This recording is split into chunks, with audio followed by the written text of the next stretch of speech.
माँ तो सबकी होती है राम, सबकी नहीं होती लक्ष्मण। इन लाइनों को आपने ज़रूर सुना होगा, या तो किसी फिल्म में या इंस्टाग्राम के किसी मीम में। नमस्कार, आज हमारी कहानियों के सिलसिलों में जो कहानी हम आपको सुनाने जा रहे हैं उसका शीर्षक है माँ से बिछड़ा। माँ और उसके बच्चे का रिश्ता तो अटूट होता है, पर कुछ ऐसे भी होते हैं जो इस ममता से अछूत रहते हैं। बिहार में ऐसे बच्चों को माई के बिना टूअर लइका भी कहते हैं।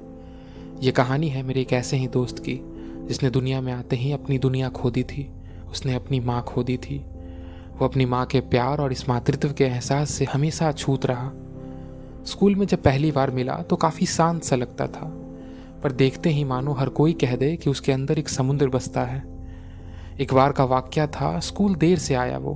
क्लास टीचर ने क्लास से बाहर खड़ा कर दिया। शांत स्वभाव का वो लड़का चुपचाप ही बाहर खड़ा रहा। क्लास खत्म होने पर उसे अंदर बुलाया गया। उसके बाल अच्छे से नहीं बने थे, शर्ट की एक बटन भी शायद खुली थी। टीचर ने कहा, तुम्हारी माँ ने कुछ सिखाया नहीं क्या? स्कूल कैसे आते हैं बतलाया नहीं क्या? सुन के पूरा क्लास हंसने लगा था। उसकी आंखों में पहली दफ़ा सबने आंसू देखे थे, पर वो आंसू भी महज छलक ही रहे थे कि उसने सर नीचे किया और अपनी सीट पर जाकर बैठ गया। उस दिन उसने किसी से बात नहीं की। अगले दिन वो स्कूल सबसे पहले आया और टीचर के आते ही उसने कहा, ओ सर, देख लीजिए सब कुछ ठीक है ना? अगली बार मुझ में मेरी माँ की गलती नहीं निकालिएगा। ऐसा ही था वो। अपनी गलतियों से अक्सर सीखता आया था और खुद को बेहतर करता आया था। अपने परिवार को शायद नहीं भाता था, वो अक्सर घर से बाहर ही रहता था। सड़कें बहुत पसंद थी उसे, अक्सर सड़कों पर ही पाया जाता था। एक बात कही थी उसने कि सड़कें उसे इसलिए भी पसंद हैं क्योंकि उनमें जिंदगी के जैसे ही मोड़ और गड्ढे होते हैं और ये कभी रुकती नहीं है। गमों को सहने की आदत थी उसे, या शायद किस्मत ही थी उसकी ये। लोगों से नहीं पर खुद से लड़ता आया था।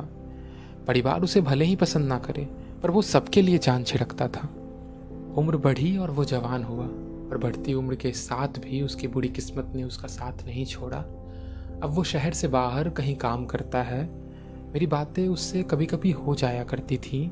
एक रोज़ का किस्सा है, मेरी उससे फ़ोन पर बात हो रही थी। वो शायद नशे में था। मैंने उसे डांटा, तुम तो ऐसे नहीं थे। उसने झट से मुझसे माफ़ी मांगी, पर एक सवाल किया, क्या आपके पास कोई दवा है चीज़ों को भूलने की, आंसुओं को रोकने की, दिल के दर्द को दबाने की? मैं उसकी बातों से ठहर गया था। उसकी बातों में दर्द था और मैं उस दर्द को पढ़ ना लूँ ये सोचकर उसने फ़ोन रख दिया। आज उसका पता मुझे भी नहीं पता है। समय समय पर वो आता रहता है उन अपनों से मिलने जो उसके हैं भी नहीं, उन दोस्तों से मिलने जो उसके दर्द के साथी नहीं हैं। मालूम तो नहीं कहाँ होगा, पर जहाँ भी होगा एक लड़ाई लड़ रहा होगा, खुद को साबित करने की, खुद की किस्मत को बदलने की, नए रास्तों को तलाशने की, नए लोगों को पाने की। उसकी तो ये आदत ही रही थी, हर एक नए लोगों में एक अपने को तलाशने की।